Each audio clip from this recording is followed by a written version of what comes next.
Hi, I'm Lorene. At a family party, my sister laughed and called me too poor for dessert. They sat me near the restroom.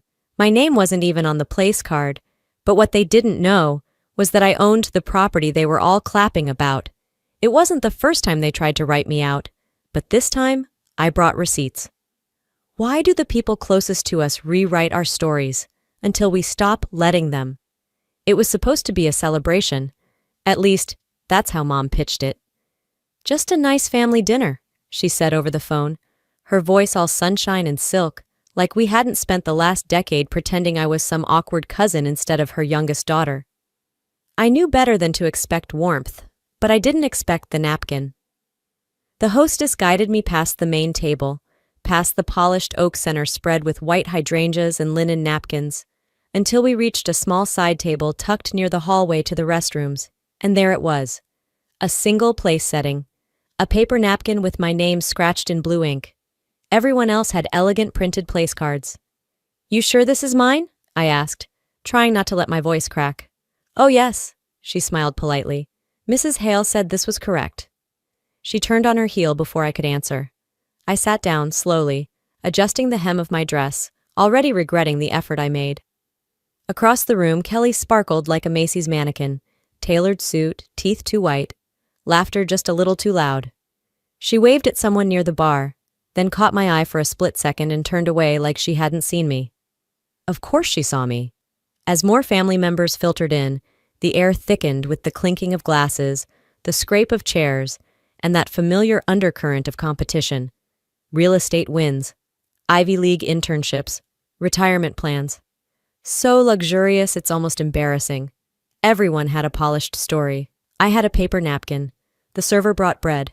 I reached for a slice and overheard Kelly say to Uncle Richard, "Oh, we're still waiting on Lorene. She's probably budgeting parking." He chuckled like it was nothing. That was the thing about Kelly. She knew how to draw blood without making it look like a wound. When the appetizers arrived, I made myself small. Shrimp cocktail, caprese skewers, goat cheese something, I barely touched them. I focused on breathing, staying upright, keeping the quiet in. "Have you been working lately?" my cousin Mara asked. I nodded. "What do you do again?" she added. Her fork paused midair like the answer wasn't worth finishing a bite for. "I'm in property development," I said, keeping my tone neutral. "Oh," she blinked. "So like, managing units?" "Something like that." Kelly, 3 chairs away, but always listening, chimed in. "She's being modest. Lorene shows the cutest rent-controlled studios, perfect for starving students." I kept my hands folded in my lap. Dinner came and went. They talked about renovations and hedge funds and trust structures like I didn't exist. I sipped my water and waited for the part where I could leave without looking dramatic. Then the server came by with the dessert menu. Kelly leaned in dramatically, waved it away from our side of the table, and said to the waiter, loud enough for all to hear, "We'll skip dessert on this end. Budget season, right, sis?" Laughter burst like static. Uncle Richard barked. Aunt Susan gave that tight little shake of her head. Even Mom smiled, small, embarrassed, but still there. I stared at the untouched tiramisu across the table. I didn't say anything. I didn't have to. I was already full of humiliation. Somehow, I managed to stay seated. The fork in my hand suddenly felt like lead. My eyes burned but didn't betray me. Not here. Not for them. I took one last sip of water, then placed my napkin, my makeshift name card, beside my empty plate. "I'm good," I said to the server when she circled back. "I've had enough for tonight." But I wasn't talking about dessert anymore, as they launched into a toast about Kelly's latest donation to some coastal preservation gala. I let my gaze drift, just for a second. Candlelight shimmered off her diamond earrings, catching the angles of a woman who had everything she ever wanted and nothing she didn't take. I thought about high school. Kelly at the center of her sweet 16, me in a borrowed dress that didn't quite zip up. I remembered her voice as clearly as if it had been yesterday. "She's modest or broke?" And the way people laughed then, too. Except now, I wasn't 15, and I wasn't broke. But they didn't know that, not yet. I pushed back my chair with a soft scrape. "I'll see you all soon," I murmured. No one looked up. Outside, the wind had picked up. I walked to my car without checking my reflection, No one follows a woman like me out of a room like that. Not when they've decided she doesn't belong. But I wasn't chasing a seat at their table anymore. I was building my own. After I pulled out of the parking lot, I didn't drive straight home. I found a 24-hour gas station, parked beneath a flickering light, and sat with the engine running. I don't know why. Maybe to let the weight of the night settle somewhere besides my chest. Maybe to remind myself I still had the keys to more than just my car. The following evening, I got a text from Mara. "Mom's dinner was great. Hope you're coming to Saturday's gathering. Kelly's got a surprise planned for Kate." A smiley face followed. I stared at the screen for a while before tossing the phone on the couch. My appetite hadn't come back, but my memory had. By the time Saturday rolled around, I'd resolved to show up.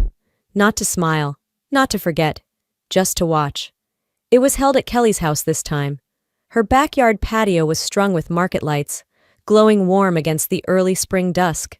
Someone handed me a glass of champagne, and I nodded politely, finding my way to the edge of the crowd. I scanned for my mother. She was there, of course, seated front and center, as always, draped in a pastel shawl, like she was waiting for a portrait artist to arrive. Kelly stood beside her, one hand resting theatrically on her shoulder. "Before dessert," she said, raising her voice just enough, "we have a little something for our wonderful mother." The crowd hushed with rehearsed anticipation. Kelly gestured, and Daniel, her husband, stepped forward holding a silver gift bag. Inside was a beautifully framed document, a deed. The deed to a slice of Oregon woodland near the coast, a patch of green my mother had visited every year since I was 10. She called it her retreat for the soul. Applause erupted. Someone said, "How thoughtful," and another followed. Only Kelly would remember such a thing. As people leaned in to read the gift tag, I already knew what it would say. From Kelly, Daniel, and the Hale family. Not a mention of me, even though the purchase had been mine. Quietly, months ago. I had found the land, negotiated the price, filed the paperwork, paid for it in full, and instructed the seller to gift wrap the deed and send it through Kelly at my mother's request. Kelly hadn't added a cent, but she had removed something. My name. I didn't move. I didn't blink. I just took another sip of champagne, which suddenly tasted like ash. Later, as the guests moved toward the buffet, Kelly motioned me over to introduce me to a few of Daniel's relatives from Bend. "This is my baby sister, Lorene," she said with the same smile you'd give a stray cat before putting it back outside. "She's still figuring out her path, one of the freest spirits I know." They chuckled gently, like they were in on some private joke. An older woman said, "It's good to have a dreamer in every family. Keeps the rest of us grounded." I nodded. "Sure does." The laughter faded into background noise. No one asked me what I did. No one asked me anything at all. Conversations swirled around foundation endowments, a cousin's winery expansion, someone's vacation home in Big Sur. Every time I opened my mouth, someone else spoke louder. It wasn't personal. That was the problem. I was used to it. Being spoken over, being described instead of being heard. It didn't hurt like it used to. It burned differently now, like a match being held too long. I excused myself halfway through dessert and stepped inside the house. I needed a moment to breathe, to stop clenching my teeth. In the hallway, I passed a shelf filled with family photos. Every frame showcased Kelly, at her graduation, her wedding, next to our mother in matching blazers at some benefit gala. My face appeared twice, once as a toddler on a tricycle, once blurry in the background of a Thanksgiving shot from 10 years ago. A ghost in my own lineage. I didn't cry. I didn't rage. I didn't take the frame and smash it, though I thought about it. Instead, I went home. Back in my apartment, I kicked off my shoes and sat at the dining table. I opened the locked drawer and pulled out the manila folder labeled Pine Hollow Transfer of Ownership. My signature was crisp. My account number was clear. The final payment receipt, stapled neatly behind the deed, bore the date and wire ID. My initials were in the bottom corner. My name was there when it mattered, I whispered. They just didn't want it seen. I turned on the lamp, adjusted the angle of the chair, and began to highlight dates. I opened my laptop, scanned copies into a backup folder, and labeled each document precisely. This wasn't about revenge. Not yet. It was about keeping the record straight. Because stories, once told often enough without interruption, become truth. And I wasn't about to let them write mine out again. I didn't call anyone that night, didn't post a cryptic quote on social media. I simply worked, quietly, methodically, like a woman planting seeds. Let them toast to themselves, let them erase me from gift tags and table seats. They had no idea what I was preserving. Morning came slow, gray, and damp like most mornings in Portland. I stood at my kitchen counter, stirring instant oatmeal, staring through the steam at the blinking cursor on my laptop. Beside it, the folder lay open where I'd left it the night before. Highlighted lines, marked pages, a story no one knew but everyone had benefited from. As the oatmeal thickened, I pulled out an old shoebox from the hall closet. One that still had tape from 3 moves ago. It held old photos, scribbled notes from college, and a few folded pieces of paper I hadn't touched in years. At the bottom was what I was looking for. A copy of the graduation speech I'd written when I was 21. I had been selected as the student speaker, something only 2 people in our department ever remembered each year. My professors were thrilled. I was proud. But I never gave that speech. The same week, Kelly announced her engagement. My mother called me the night before the ceremony. "You're going to talk about your life, your goals, all those things you've worked for, and I'm proud of you, baby. But this weekend is about your sister. She's waited so long for this moment. Don't take the light off her." I hadn't even fought it. I told the dean I was sick. Sat in the audience in a dull blue dress while someone else read their mediocre essay about campus nostalgia. My mother had applauded, loudly. And Kelly, she'd kissed her fiancé and said, "See? Everything works out when we support each other." The oatmeal was cold by then. I dropped the spoon in the sink and went to my desk. I opened the document labeled Woodland Deed Timeline and began typing. Monday, site scouting. Wednesday, broker contact, price negotiation. Following week, full payment wire, filed under my name, gifted through Kelly, per request. Each line was simple, just facts. But with each one, the tightness in my chest loosened a notch. Around 11 a.m., my phone rang. I didn't check the screen. Only one person still called without texting first. "Hey, sweet pea," my mother chirped when I answered. "Hi," I said, not bothering to sit. "Kelly told me you were at the dinner. I'm glad. It meant so much to her, and to me." I said nothing. "She's getting a lot of press for that Woodland thing. Isn't it amazing what she's doing for the environment? And for my birthday, no less." I could practically hear the pearls clinking against her neck when she laughed. It wasn't a harsh sound. My mother's voice never was. That's what made it so effective. "You know how she gets, Lorene," she added lightly. "Don't stir things. You've always been stronger." There was a long pause. "She didn't mean anything by forgetting your name. Let her have her moment, okay? Don't hurt your sister." My fingers were tight around the phone. I had to remind myself to breathe through my nose. "She erased me, Mom," I said slowly. "That wasn't an accident." A small sigh. "You girls are both so different, and you've always had such strong feelings. But this is her path, her light. There's no need to make it about you." She didn't say it cruelly. That was the worst part. After we hung up, I sat by the window, letting the light fall in patches across the floor. I remembered other conversations just like that one. Quiet dismissals, gentle redirects. The unspoken rule, don't speak louder than Kelly's presence. I stood and went to the bathroom, faced the mirror. My reflection looked back with no expression, but my eyes were alive, sharp, tired, but awake in a way they hadn't been in years. I picked up my notebook and began a new page. Charity Gala, 2018. My presentation pitch, rejected. Kelly used the phrase word for word in her speech 3 weeks later. Grant for Small Businesses, 2019. My draft emailed to Mom. Kelly announced her plan at family brunch the following Sunday. I didn't need to yell. I needed to write. In the quiet, I heard my own voice for the first time, not trembling, not seeking approval, just mine. That night I found myself thinking about the last time I had tried to assert something, anything. It had been 5 years ago, at a charity dinner. I had offered to speak for a minute about our local food pantry. Kelly had been there too, in a red satin dress, talking to a board member about her new boutique opening. The host handed me the mic. I barely got 3 sentences out before Kelly waved over the same board member and started talking about a donation. I paused, waited. She didn't stop. And under the table, my mother's hand squeezed mine. Not for comfort, but as a signal. Stop. This isn't your moment. So I stopped.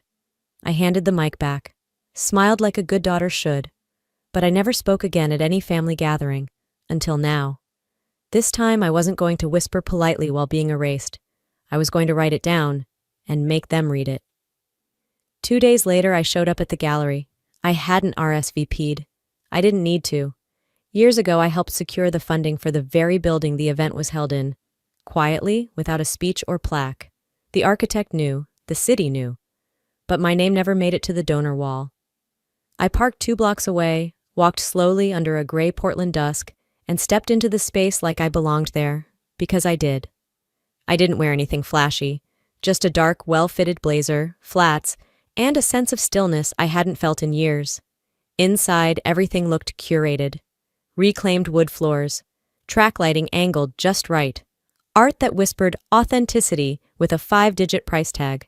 And in the center of it all, Kelly, laughing, glowing, floating between clusters of donors and local influencers, like she owned the air they breathed. I was sipping from a glass of water near the back wall, watching a guest examine a series of abstract pieces, when I heard a low voice beside me. "You're Lorene, right?" I turned. The man was in his 70s, sharp navy suit, eyes like someone who'd signed more checks than contracts. His name tag read, Alvin Graves. "I thought so." He nodded. "You're the one who actually backed the Alder project, that little infill development on Glisson?" I blinked. "Excuse me?" He chuckled, not unkindly. "Kelly always talks like it was her baby, but I pulled public records. It's your signature on every equity document. Quiet money, but real money." He clinked his glass against mine gently. "Smart play, by the way. That corner's going to triple in value by 2026. He moved on before I could respond. I stood still. All I could hear was the hum of distant laughter and my pulse in my ears. Someone had seen it, seen me, without me having to scream, or prove, or beg. That moment alone would have been enough. But the universe, or something crueler, wasn't done. Near the bar, I was reaching for a napkin when a woman in a satin blouse and high-heeled boots turned toward me. "So what do you even do, Lorene?" she asked, casual as if we were comparing appetizers. "I mean, you always seem adjacent to things, like around, but not really in it." I looked at her. She wasn't being vicious, just honest, or maybe parroting what she'd been told. I smiled, not because it was funny, but because it was familiar. And then Kelly appeared at her side, draped in soft beige and gold. Not once did her eyes meet mine. She looked right through me and said to the woman, "Oh, Lorene's a free spirit. She does all kinds of behind-the-scenes stuff. She's great at supporting." I held the napkin a beat longer than necessary. "Right," the woman nodded, sipping her drink. "That makes sense?" No one asked another question. Later, after people began heading to valet or calling Ubers, I walked out the side door and circled around the building. I didn't want to be seen leaving beside Kelly. I wasn't part of her act.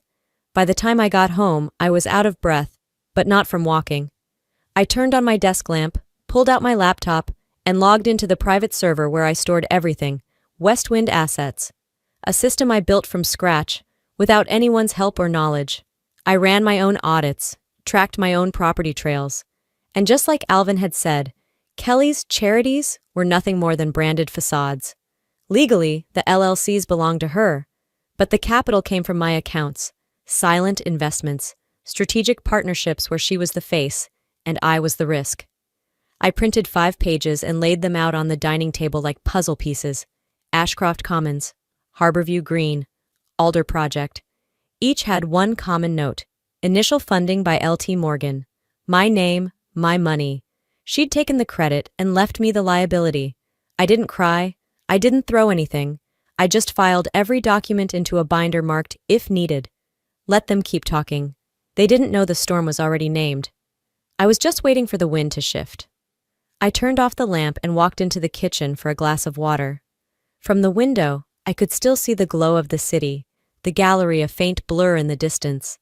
I'd been erased in plain sight, but strangers were now whispering the truth that my own family had buried for years.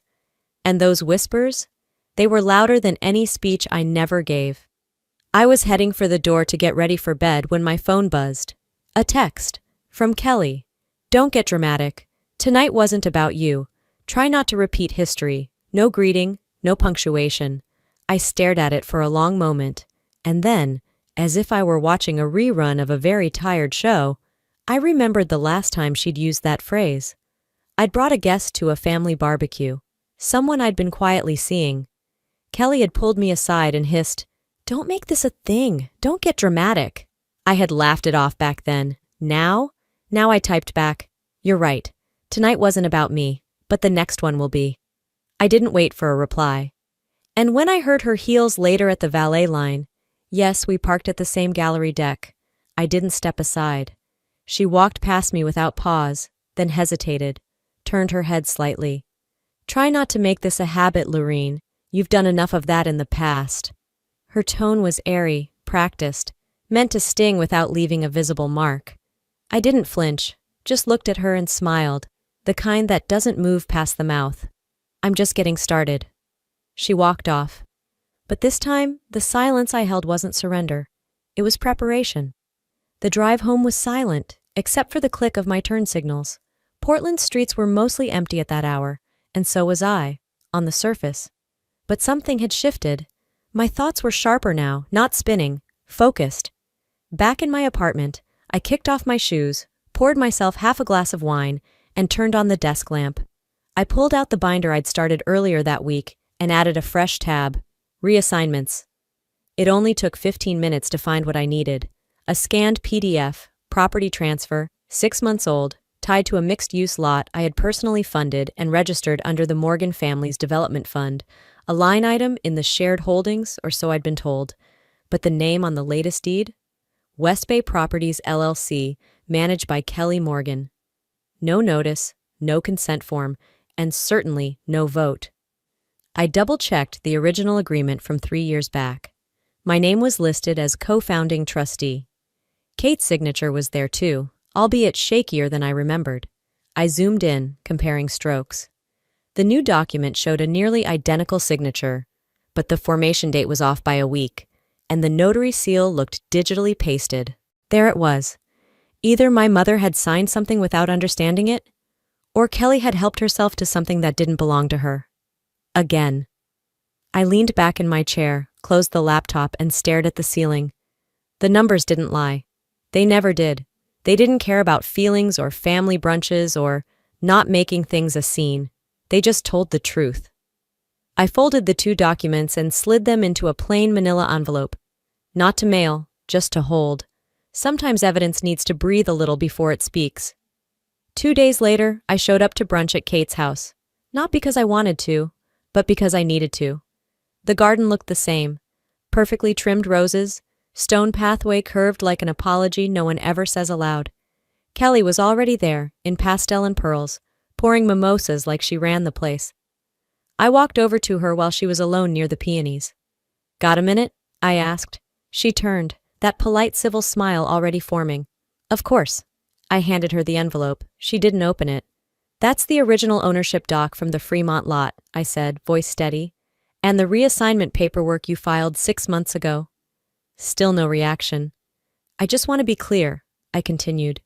"Either you forged Mom's signature, or she signed something she didn't understand. I'm not accusing. I'm pointing out that one of those things happened." Kelly blinked slowly. "Are we really doing this? Here?" "No, you did this. I'm just choosing not to let it rot in silence." She looked away for a second too long, then back. "You always think people are trying to hurt you." I didn't rise to it. "If this isn't reversed by next Friday, I won't be quiet next time. I'll bring the file where it belongs." "Where's that?" she asked, suddenly more clipped. "The county office," I said. "Or the press. Depends who answers first." I didn't wait for her to respond.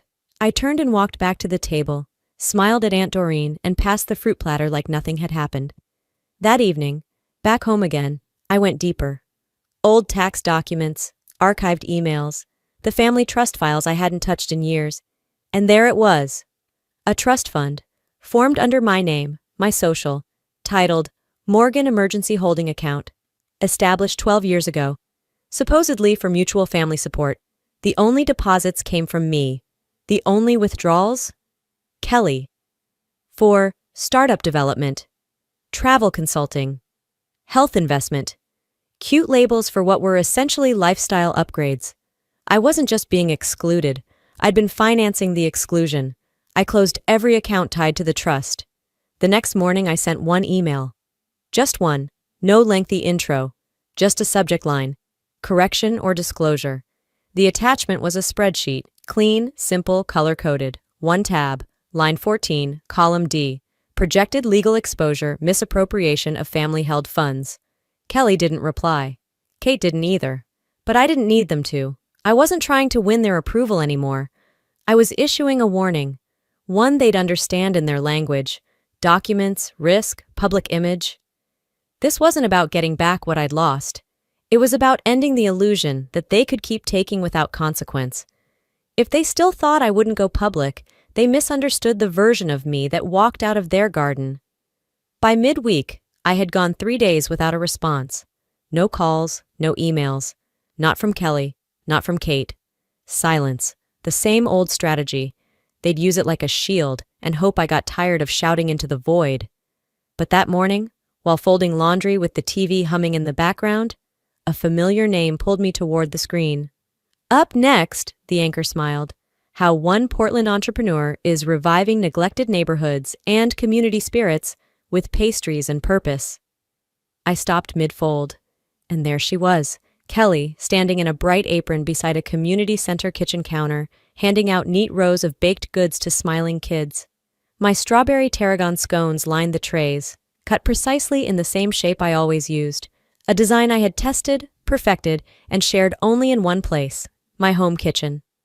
The segment zoomed in as she placed the last scone into a paper box. Kelly Hale, founder and project lead, the voiceover announced. The banner below read, Reviving Portland, one pastry at a time. Not a word about me. I didn't need to hear the rest. I muted the television. Instead of yelling or texting or marching down to the station, I logged in. I had kept my firm's social presence minimal on purpose. West Wind Properties wasn't designed to shout. It was structured to build. But now it was time to raise its voice, not in anger, in facts. The post I drafted was simple. 3 clean slides. Slide 1, a scanned property title, my name bolded, Kelly's absent. Slide 2, the original community redevelopment plan, with my signature at the bottom. Slide 3, a still shot from my kitchen security cam from 2 years ago, time-stamped, showing me baking those scones. Same shape, same glaze. Caption, Legacy is built, not borrowed.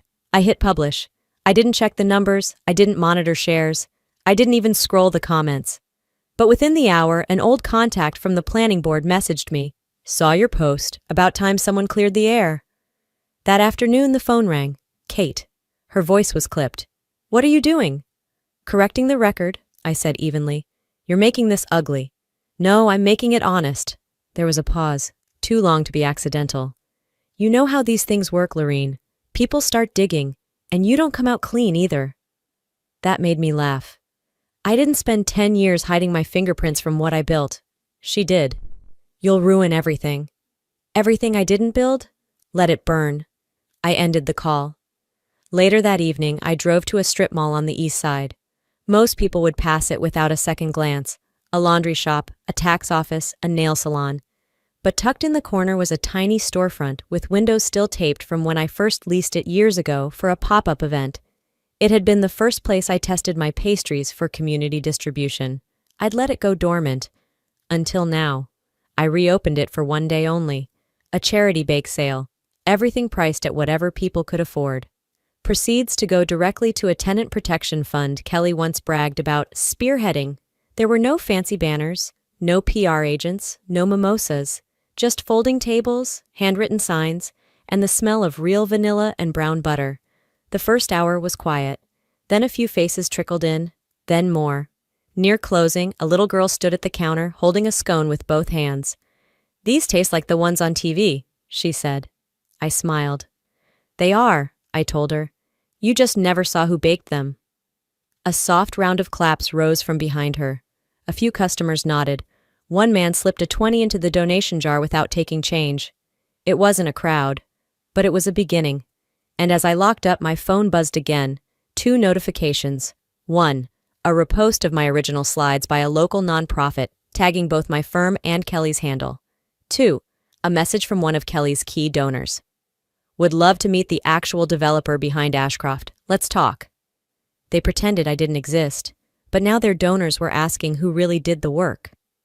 By the following afternoon, the message from Kelly's donor was still sitting unread in my inbox, flagged but unopened. I didn't need to rush. Timing, I'd learned, was everything.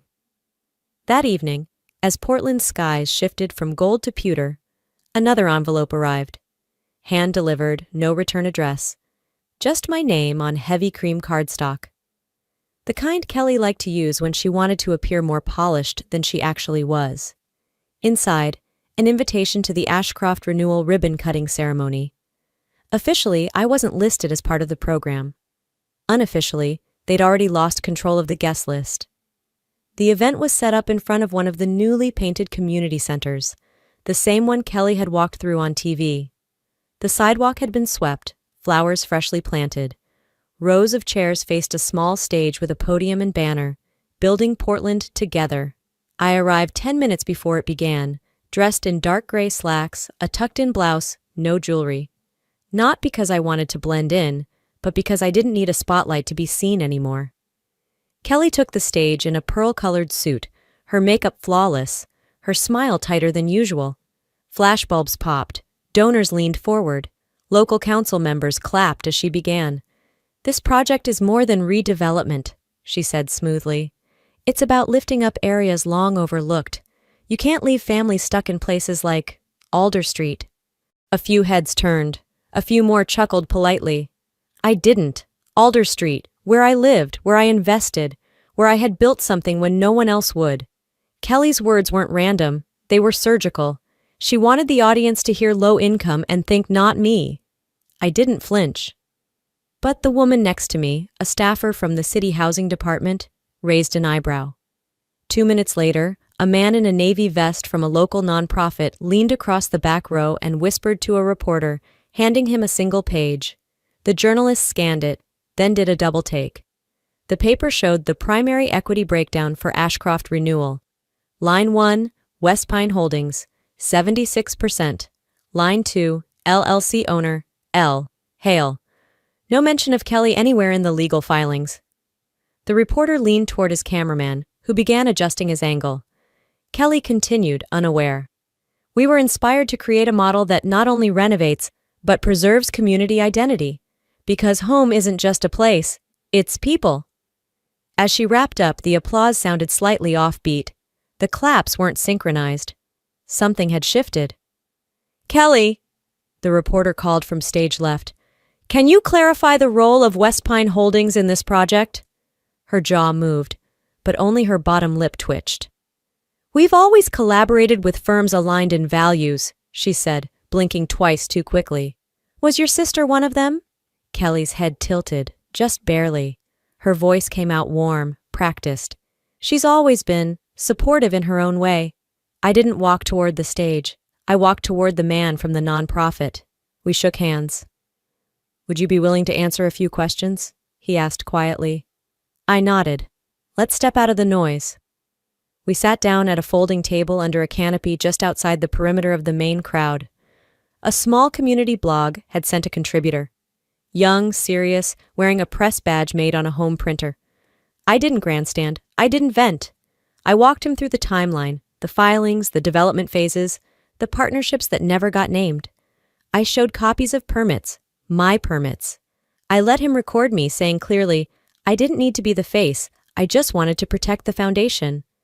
When he asked if I felt betrayed, I said, I used to think truth would rise on its own, but sometimes you have to put it on paper and hand it to someone.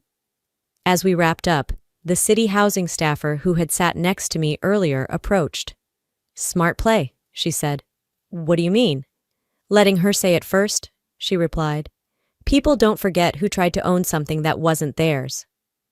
By the time I got home, the article had already been posted. Headline: Meet the quiet developer behind Portland's most talked about renewal project. I didn't share it. I didn't need to. Others did. Dozens of reposts. Comments from people I hadn't heard from in years. She's the one who helped my aunt stay in her apartment. I knew it. I saw her working with the survey crew last spring. She doesn't brag. She builds. None of them said my name out loud, but they didn't have to. Kelly wanted the spotlight, but she forgot that the foundation carries the weight. And I built it. I didn't reply to the article. I didn't need to. That night, the repost spoke louder than any caption could, and when the third invitation came, this time from the Ashcroft Renewal Advisory Committee, it wasn't dressed in gold foil edges or followed by polite, "Hope to see you" texts from Kelly. It came through a secure email from the committee's office. Subject line: Agenda Item 3C, Contributor Clarification. Attached was a scanned seating chart for a boardroom downtown. Not a party, not a celebration, a reckoning. I arrived just after 9 a.m. The building's glass facade glared back at me, tall and clinical. Inside, I was directed to the 14th floor, where a long rectangular table faced a projection screen and a tray of untouched pastries. Kelly was already seated at one end, flanked by 2 donors and a PR rep. Kate sat farther down, in a navy blouse I remembered from a fundraiser 5 years ago, the one she'd asked me not to attend. No one stood when I entered. I didn't expect them to. I nodded once and took the open seat directly across from Kelly. I placed a single leather folder on the table. Then I waited. The chairwoman cleared her throat. We'd like to open this meeting by reviewing the authorship of a recent publication tied to the Ashcroft renewal. Kelly folded her hands. I believe this is just a misunderstanding, she began. I slid the first document out, quietly, no grand gesture, no voice raised. I believe you'll find the misunderstanding was printed in Portland Weekly, under the byline Kelly Hale. The article? Word for word from a draft I submitted to a grant proposal archive 3 years ago.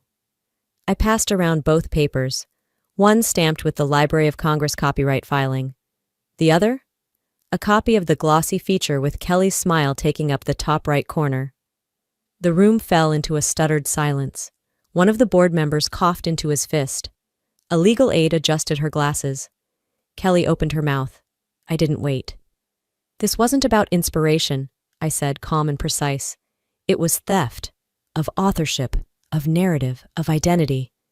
Kate finally spoke softly. Lorene, maybe this isn't the... This is exactly the place, I said, turning toward her. Because every other place, every other table, you've told me it wasn't. My voice didn't rise. If anything, it lowered. I'm not angry she wanted to write something. I'm angry she keeps rewriting who I am. The PR rep whispered something into a phone. I gave them 10 seconds. Then I opened the final flap of the folder and pulled out a contract, not a summary. The actual binding document from the redevelopment purchase. Land title, banking logs, wire transfers, LLC filings, all tied to me. I placed it at the center of the table. This, I said, isn't a request for credit. It's a return to accuracy. Kelly shifted back, face unreadable. Kate stared at the folder but didn't touch it. One of the younger donors leaned forward. Is this the same property highlighted in our annual report? I nodded. Yes, the numbers check out. I suggest your legal team confirm what your PR team didn't. Another voice piped in from the side of the room. A woman in city planning. I have a copy of the zoning request here, she said, lifting a paper. L. Hale, March 2020. Someone whispered, oh my God. I didn't flinch. Kelly tried again. This wasn't about stealing. We've always shared. Family projects overlap. Then why was I never included in the credits? I asked. Why did the draft I wrote end up with your name on it, published the week after I declined your offer to co-sign your housing bill? No answer. I stood, calm, still. This doesn't need to become anything else. You now have the full truth in print and in hand. What you do next reflects on your integrity, not mine. I looked to Kate one last time. I spent years being told not to embarrass this family, that airing truth would make us look divided. She didn't say a word. So I turned to the board. But I'm not the one who divided us. I just stopped pretending we weren't. And with that, I slid the folder back into my tote, gave a nod, and walked toward the glass doors. No one stopped me. I didn't leave with an award or a plaque, but for the first time in years, I wasn't carrying any weight that wasn't mine. By the time I got home, I didn't need to check the headlines. My phone had already quieted. No new mentions, no more anonymous calls, just stillness. The week that followed unfolded in near silence. Not the kind used to shame, but the kind that settles over a room once the shouting's done. Kelly hadn't posted since the meeting. Her usual cascade of filtered brunch photos and carefully curated charity smiles went dark. Sponsors began peeling away, one after the other. A quiet statement from one foundation cited, "A reevaluation of public alignment with community values." Another simply thanked her for past partnership. I didn't forward the press releases. I didn't comment. Kate, on the other hand, resigned from the community board she'd chaired for over a decade. No dramatic farewell, no televised announcement, just a formal notice sent to the local chapter. Someone forwarded it to me with a, "Thought you'd want to see this." I didn't reply. That same morning, I brewed a fresh pot of coffee and sat down at my desk, the same one where I'd filed receipts no one had cared to read. But now, the inbox pinged with messages that got my name right on the first try. From nonprofits, from organizers, from city planners who once waved me off. Now, they wanted input. They wanted me. I didn't grin or cry. I just answered. 3 days later, just after sunset, I heard the knock. Soft, hesitant, 2 short raps. I almost didn't open it, but I did. Kate stood on my porch, hair pulled back, no lipstick, holding a paper bag. It was the same cloth bakery tote I'd once stitched her initials into during a Christmas market nearly 15 years ago. I'd forgotten she even kept it. "I didn't plan what to say," she murmured. "Then don't," I said, stepping aside. "Just come in." We didn't hug. I didn't offer coffee. She didn't ask. We sat on opposite ends of my small couch, watching the porch light flicker over the backyard fence. The paper bag sat unopened between us. The smell of cinnamon and clove leaked from the top. 10 minutes passed, then 15. When she finally looked at me, it wasn't with tears, just something closer to recognition. "You've always been steadier than I gave you credit for," she said. I nodded. "You never had to say it." She nodded back. That was it. No apology, no makeup dinner, but she came. And for someone like Kate, that meant something. A few weeks later, I hosted a gathering, not at a gallery or garden, just in the alley behind the Alder Street complex. There were folding chairs, 2 space heaters, a pot of hot cocoa bubbling on a camp stove. Kids from the building ran around with paper cups of cider. Someone brought tamales wrapped in foil. Someone else, a Bluetooth speaker, playing old soul tracks low enough that conversation still reigned. It wasn't fancy, but it was full. Midway through the evening, a little girl tugged my sleeve. "Is this your house?" she asked, eyes wide. I crouched beside her. "No," I said, smiling. "It's all of ours. I just helped hold the door open." She looked at me for a beat, then ran back toward her friends. No fanfare, just acceptance. Later, I walked up to the top floor of the building, the floor that used to have my name on its lease under a shell LLC no one could trace. From that height, I could see the courtyard, the street, the pop-up tables lit by soft yellow bulbs. It was quiet and full. Back in my office, I opened a blank document. Not a speech, not a press kit, a blueprint, a new community fund, this time for women like Miss Daniels in Unit 2B, who'd worked double shifts after her husband got sick. For moms like Kira who needed childcare vouchers to finish night school. For the girl who asked if I owned the building but didn't need to know the answer. I typed the name of the initiative. Then for the first time I typed my own at the bottom, Lorene Hale. Not bolded, not underlined, just present. For once that was enough. I didn't build it for revenge. I built it so no one would have to fight for a seat ever again. Sometimes the loudest victories don't come with applause. They come in the form of silence, finally free of pretending, of shrinking, of asking permission to exist in spaces we already earned. If there's one thing I've learned through this journey, it's that legacy isn't about recognition. It's about resilience. It's about choosing to tell your story before someone else writes you out of it. So if you've ever been underestimated, overlooked, told to keep the peace, while others took credit for your work, know this: your quiet strength holds more power than their noise ever will. And you don't need permission to own your truth. Now, I'd love to hear from you. Have you ever had to reclaim your own story or support someone who did? Let's start a conversation in the comments.